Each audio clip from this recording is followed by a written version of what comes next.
ചക്ക പുഴുങ്ങിയാലോ കൂട്ടുകാരെ? ഇന്ന് നമുക്ക് ചക്കപ്പുഴുക്കാണ്.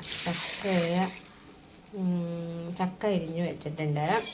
അതിലേക്ക് മഞ്ഞൾപ്പൊടി ഇട്ടു, ഉപ്പിട്ടു, പിന്നെ കറിവേപ്പില, കുറച്ച് വെള്ളം ഒഴിച്ചു. എന്നിട്ട് നമുക്ക് അടുപ്പത്തേക്ക് വെക്കാം. അടുപ്പത്ത് വെച്ച്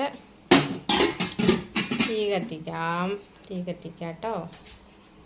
തീ കത്തിച്ച് അടുപ്പത്ത് വെച്ച് വെക്കട്ടെ കേട്ടോ. ഒരു മിനിറ്റ്. ഓക്കെ, ഇത് മൂടി വെച്ച്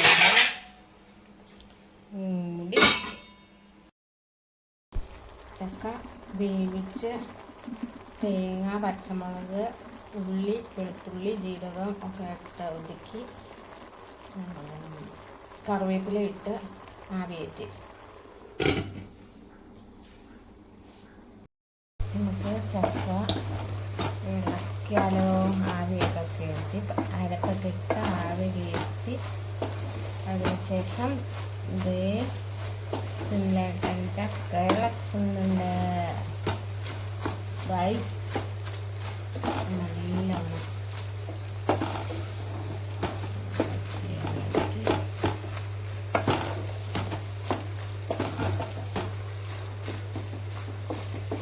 വെളിച്ചെണ്ണ ഒഴിച്ചോ?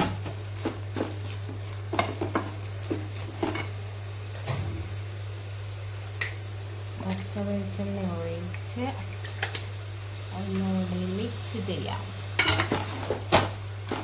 ഇതാണ് സുനിലേട്ടൻ്റെ ചക്കപ്പുഴുക്ക്. എല്ലാവരും വന്നോളൂ ഗൈസ്, ഓടി വന്നോളൂ, ചക്കപ്പുഴുക്ക് തരാം. ഇഷ്ടമുള്ളവരെല്ലാവരും ഓടി വന്നോളൂ. അങ്ങനെ ചക്കപ്പുഴുക്ക് റെഡി.